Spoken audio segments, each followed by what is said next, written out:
เดี๋ยวมานี่ผมจะมาสาธิตวิธีการโอนเหรียญคริปโตเคอเรนซีของตัวเองเนาะจากแอปหนึ่งไปหาอีกแอปหนึ่ง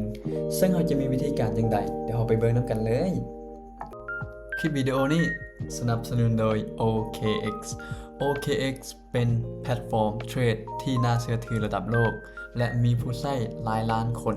สำหรับใครที่ยังบ่มีบัญชีเทรด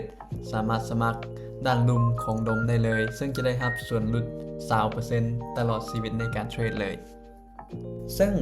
ตัวอย่างดมจะโอนจากแอปของ Binance เนาะไปหาแอปของ OKX คือตอนนี้เนาะดมมีเงินอยู่ Binance แล้วอยากย้ายเงินของตัวเองเนาะไปที่ OKX มีวิธีการจังใดเดี๋ยวเรามาเบิ่งกันเลยเนาะโอเคทำอิฐเลยเนาะเราเข้าไปที่แอปของ OKX เนาะเข้าไปปุ๊บเข้าไปที่หน้ารักก็ได้เนาะหรือว่าจะมานี้หลังจากนั้นเรากดไปที่ deposit deposit ปุ๊บเลือกไปที่ deposit crypto เนาะหลังจากนั้นให้เราเลือกเหรียญที่เราอยากโอนมาเนาะก็คือเราจะโอนเป็น USDT เนาะเลือกเลย USDT แล้วในนี้มันสิบอกให้เราเลือก network ในการโอนเนาะซึ่งดมจะใส่ network ของ AVAX เนาะตัวนี้กดเข้าไปเลยเนาะหลังจากนั้นเราสามารถ copy อันนี้เป็น wallet address ของเราเนาะ copy มาเนาะแล้วก็ไปที่ Binance เนาะ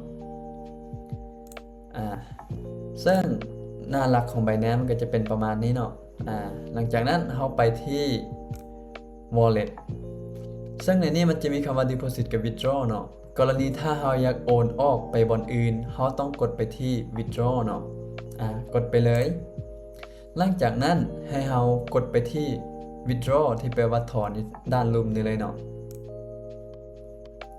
แล้วให้เราเลือกเป็นเหรียญ USDT เนาะโอนผ่านเน็ตเวิร์กเนาะกรณีถ้า Exchange มันต่างกันหรือว่าแอปมันต่างกันเนาะเราต้องโอนผ่านเน็ตเวิร์กหรือกรณีที่คนใช้บ่ว่าจะเป็นเทรดคริปโตเทรด Forex ต่างๆที่อยากโอนออกเนาะก็ต้องได้โอนผ่านเน็ตเวิร์กคือกันเนาะเลือกเน็ตเวิร์กเนาะดม copy ใส่กระเป๋าที่ดม copy เมื่อกี้นี่เนาะก็คือเอากลับไปที่ OKX ก่อนเนาะเป็นกระเป๋าตัวนี้เนาะเราต้องเบิ่งตัวเลขให้มันถูกต้องเนาะแล้วก็ที่ Binance เนาะช่องต่อไปอยู่นี้มันให้เราเลือก Network ดมใส่ของ AVAX ตรงนี้เนาะเลือก Network ปุ๊บจำนวนเงินที่เราจะถอนเด้คือตอนนี้คันดมจะถอนออกมาหมดเนาะดมกดไปที่ Max แล้วมันจะมีค่า Network อยู่ที่ประมาณ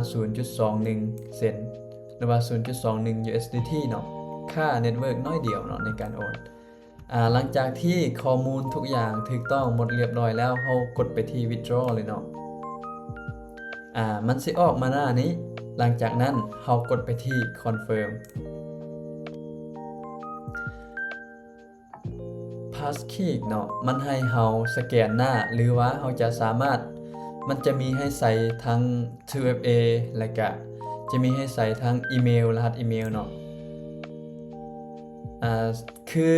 ของดมอยู่นี้เนาะมันให้สแกนหน้าคือดมต่างสแกนหน้าเนาะแต่ว่าอันนี้ดม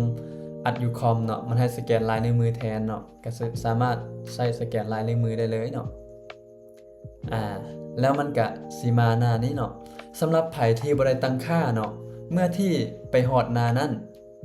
ปุ๊บเนาะมันจะเตือนให้เราเอารหัส 2FA เนาะที่เราตั้งไว้แล้วก็เราต้องได้เอารหัสของอีเมลOTP นี่แหละมาเติมใส่ให้มันครบแล้วเราก็กด confirm มันก็สิออกมาหน้านี้เลยเนาะเราไปเบิ่งที่ history ก็ได้เนาะไปเบิ่งที่ history คือตอนนี้เป็นจำนวนเงินที่ถอนออกเนาะคืออันนี้เนาะเราสามารถกดไปเบิ่งได้อันนี้คือจำนวนเงินที่ถอนออกกำลัง processing เนาะเรากลับไปที่แอปของ OKX เนาะมันสิบอกว่าตอนนี้กำลังมีออเดอร์หนึ่งที่กำลังฝากเข้ามาเป็นจำนวนเงิน998เนาะอันนี้ก็คือมันมาแล้วเนาะเป็นจำนวนเงินที่เราถอนไปเมื่อกี้นี่มันออกมาแล้วใช้เน็ตเวิร์กตัวนี้มันค่อนข้างไวเนาะถ้ากรณีมันสำเร็จหรือว่าอีกอย่างเรียบร้อยแล้วเนาะก็จะมีเมลแจ้งเตือนมา จากแจ้งเตือนมาทางเมลของเฮาหั่นแหละก็จะมีเมลแจ้งเตือนมาเนาะถ้ามันสำเร็จแต่ดมคิดว่ามันน่าจะบ่โดนเนาะแป๊บหนึงก็น่าสิได้เนาะอันนี้ก็คือวิธีการฝากเข้ามาง่ายๆเนาะจาก exchange หนึ่งเข้าไปหาอีก exchange หนึ่งโดยที่เฮาใช้เวลาบ่ฮอด5 นาทีเนาะซึ่งก่อนที่มันจะสำเร็จมันจะมีตัวเลขอยู่นี่เนาะ processing เนาะอยู่นี่มันอยู่ที่ประมาณ17ถ้ามันฮอดตัวเลข30ปุ๊บแสดงว่าตัวนี้สำเร็จเนาะ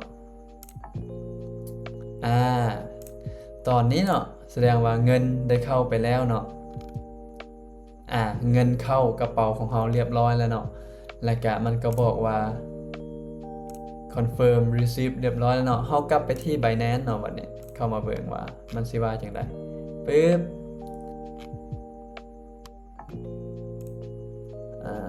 processing เนาะ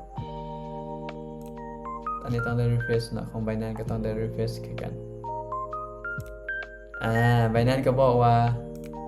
สำเร็จ complete เรียบร้อยแล้วเนาะอันนี้ก็จะเป็นวิธีการง่ายๆในการโอนเหรียญของตัวเองไปไซต์ exchange หนึ่ง